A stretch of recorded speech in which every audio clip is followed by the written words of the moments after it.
So you have to get rid of some of that crime in order to bring these businesses into the neighborhood. Because otherwise, we're not gonna have it. We got some little mom and pop store that replaced the Kroger's over in my neighborhood in Memphis. And all of the houses that's boarded up in Memphis. It's scary to go there.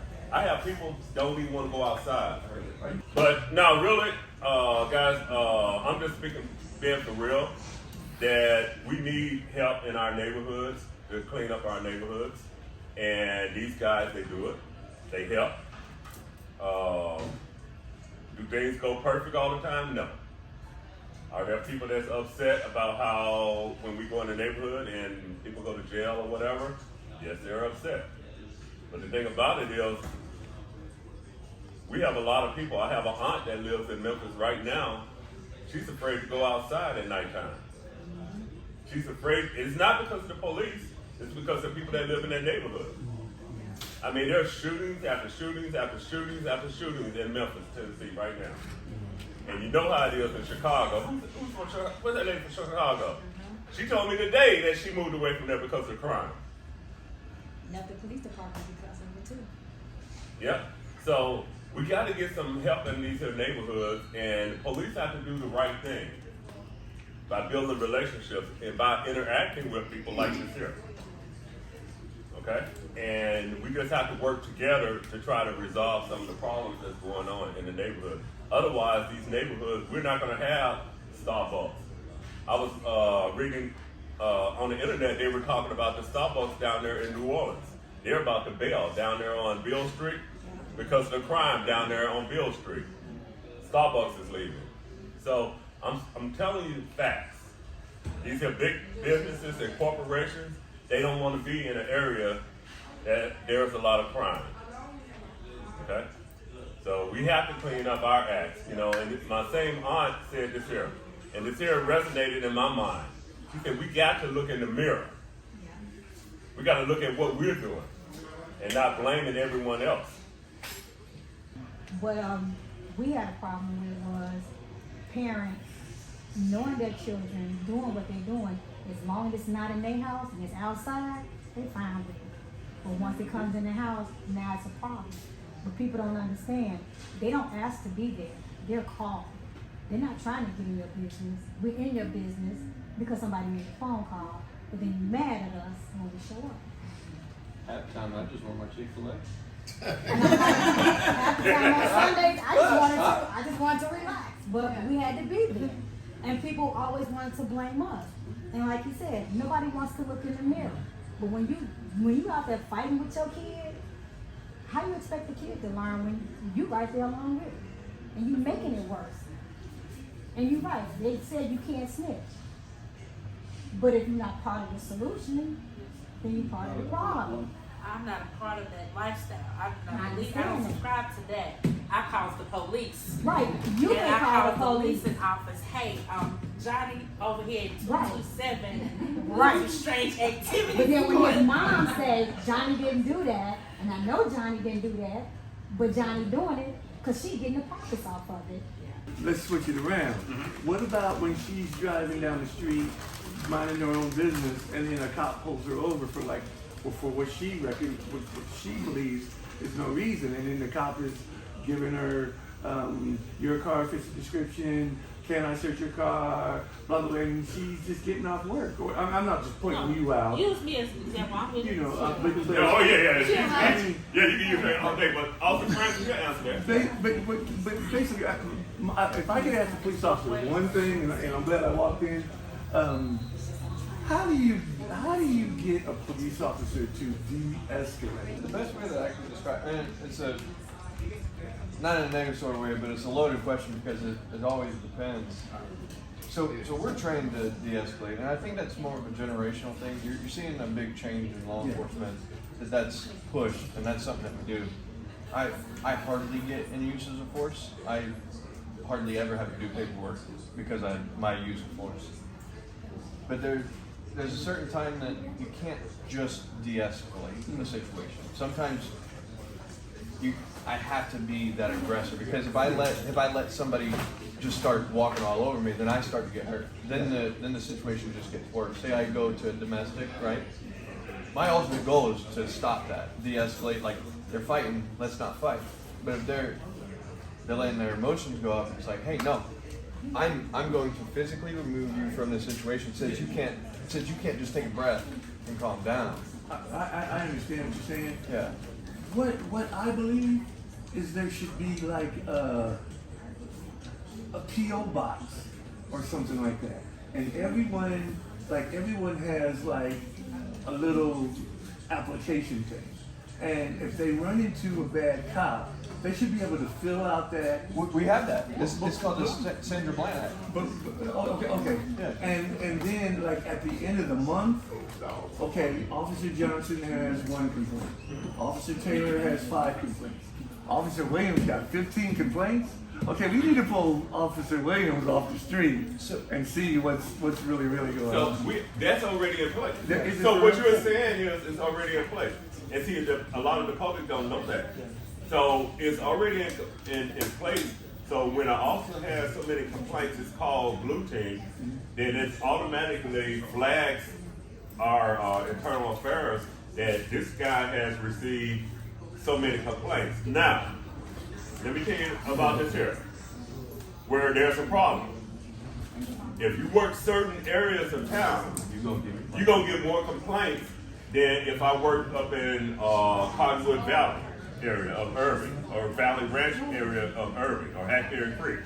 So if he's working one side of town, I've gotten like 10 complaints this shift. yeah, And we at the beginning of the shift. and I'm working another side of town, I may get more complaints because of the area that I work in. That's just the way it is. And I'll be honest, and I'm not being derogatory towards South Dallas, Pleasant Grove, but if I'm working in Pleasant Grove and then I'm working up in South Lake, where they hardly make any stops at all anyway, they gonna get more complaints down there in South Dallas than they are up there in South Lake. Even though policing is the same, but the thing about it is this here. They're not making as many stops. Why they not making as many stops? Maybe because there's not as many violations as far as registration violations and everything else, and that's just the way it is. And be honest with you, in more wealthy neighborhoods, they keep their tags up to date, they keep their vehicles more up to date, and that's just the reality of it. Then I used to work a part of Irving, and I'm telling you, I was receiving 2 or 3 complaints per week. Every time I stopped someone, it was a complaint. You stopping me because of this, you stopping me because of that. And I'm like, no, I'm stopping you because your registration is out. I'm stopping you because you ran a stop sign. But then that's a complaint.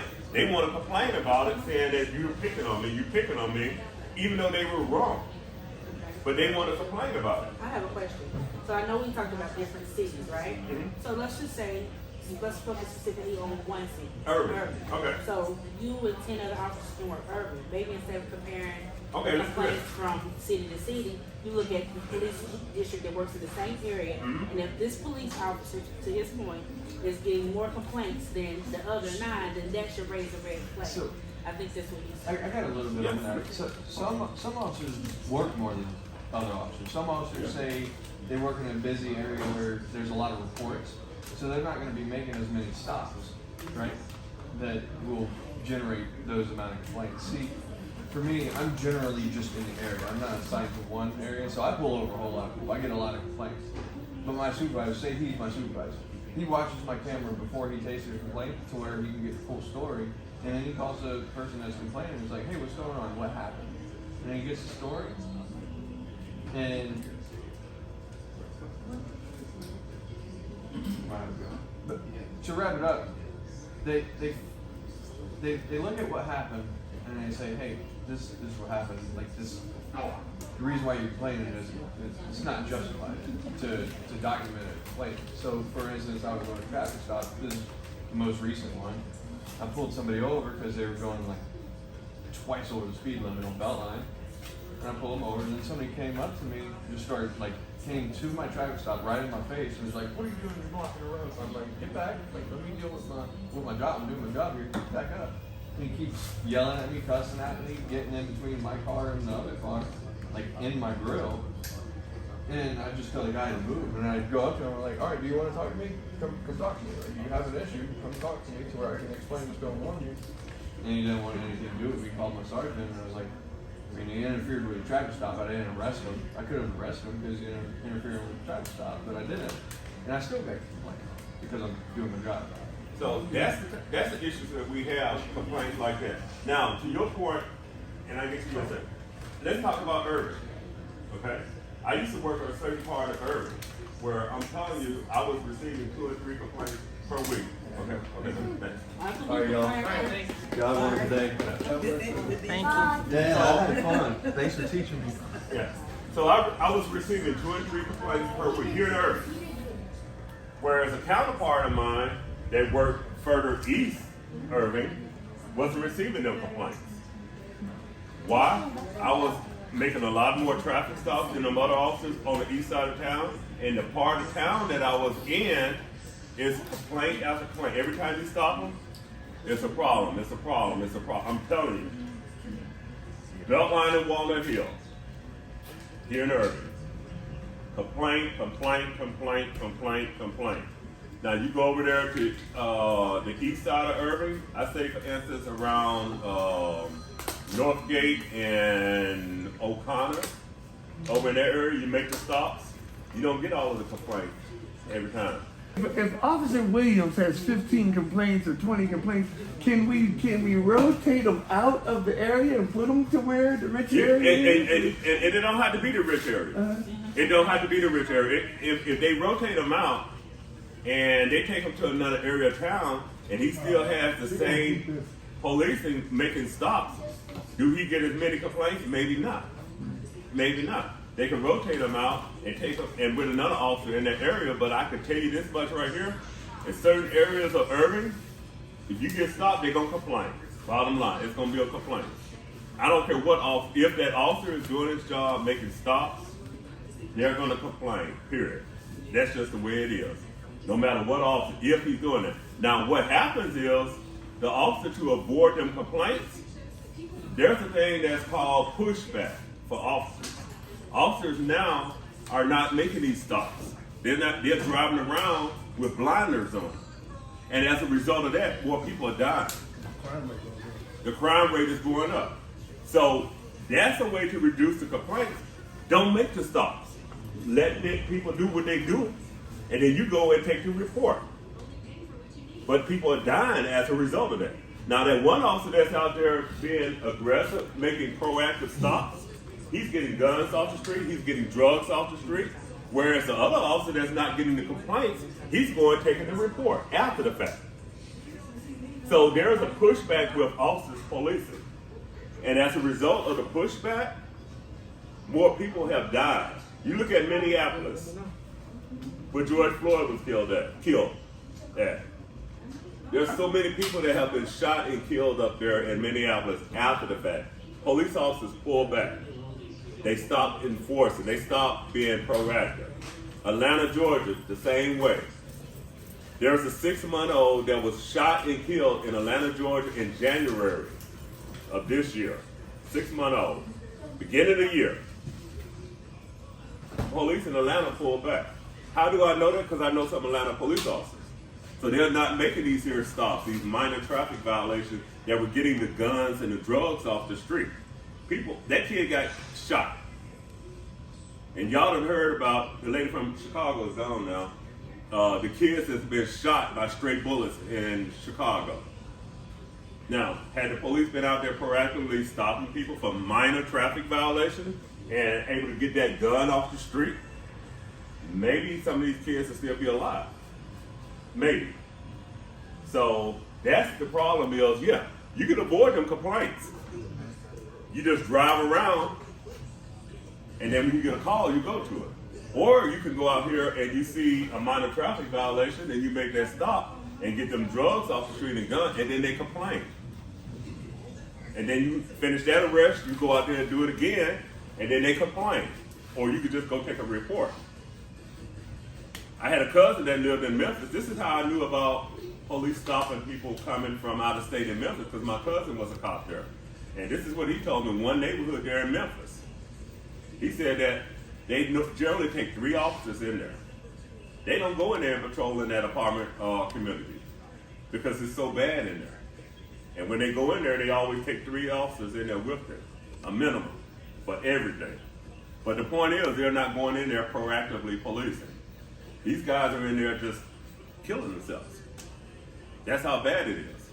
But guess what? They're not getting no complaints. They go in there after the fact, take care of the report, and they go home. Do we want that type of policing? I don't think we want that type of policing. I think it's a balance. It has to be. It has to be because when we referencing complaints and they get a complaint, it's a negative thing. But true, not all complaints are going to be valid, but some are valid.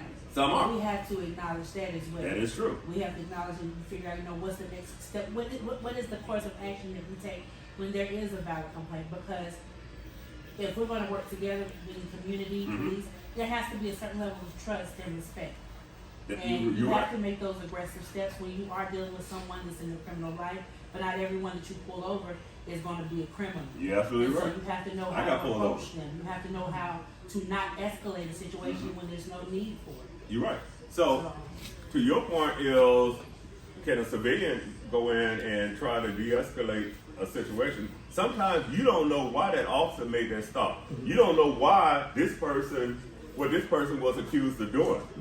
Because when we make a stop on a car, sometimes we get a call on the radio say that, hey, this here a silver and black car just robbed a bank down here. And they took off going northbound on Beltline. So we got officers heading that direction. It may be 3 or 4 silver and black cars driving up Beltline. We see that silver and black car, which is not going to be a lot of silver and black, but we're going to make that stop. And it might be grandma driving a car. And then we're going to go up there, why you stopping? Blah, blah, blah, blah, blah. You just, no, we got a call. And then that's what people don't like. For us to say, well, we got a call that there was a robbery and there was a silver car matching this description. And it happens. I have heard that so many times go out on the radio, Bank of America just got robbed down the street. Suspects took off in a silver Charger going northbound on Beltline. Officers going to be heading that direction. Any silver car Charger going up Beltline is going to get stopped. And that's exactly what we're going to do. We're going to tell people, say, hey, look, you're being stopped because there was a robbery in the area and your car, which people don't like this here, matches that description. People are like, oh, that's bull. No, it happens. And if you have an issue with that, get that officer's name and badge number, call in, and make that complaint, and then they can justify and they can verify that there was a robbery. Don't just go home and tell your buddies and your friends that, hey man, they picking on me, they just stopped me. Get that officer's information and address it. And most of the time, I'm telling you, it's going to be dealt with. I know here in Irving, it's going to be dealt with. And they'll tell you, yes, there was a robbery. No, there wasn't, and we're going to have to deal with that. And that officer will be suspended. Can you explain to us what the Sandra Bland Act was, or whatever the other officer said? That's a card that we had to give out when someone wants to make a complaint. And all it does is goes up to our department and it gives information on you were stopped for this reason and you are not satisfied with X, Y, and Z. You feel like you was done unjust. And it gives them an opportunity to investigate it. That's all it is. But Sandra Bland, she was the woman that got pulled over, right? She died in jail. She died in jail, absolutely right. Supposedly, they claim that she hung herself in jail. So that officer that made that stop had nothing to do with that. Matter of fact, he didn't even transport her to jail. There was someone else, if I'm not mistaken, a college police officer, a black female, transported her to the jail. And later down the line, something happened to her in the jail that she allegedly hung herself. Now, I'm going to say this much right here. Officer Jeffrey, come on up for a minute, if you know anything about this here. This is a detention supervisor. She works in our jail. She's over the jailers. So I worked in Tarrant County Jail for a minute. But do you know anything about the Bland situation? Can you kind of enlighten us on that? Well, yeah, they said that after a couple days, she even used the phone to call family to get her out and everything, and they had checked on her, you know, and then they said next thing they know, they go back and check on her, and she hung herself, you know, so, you know, it was sketchy, you know, because they wanted, you know, in the jail, you have to do rounds, because it's care and custody once you get to jail or whatever, and I try to tell my people that all the time, because, you know, it's like, we're liable once these people come, you know, into our jail, you know, so you have to keep an eye on them. We have rounds that we have to do, you know, take care of them. If they have medication, we have medication that they have to have.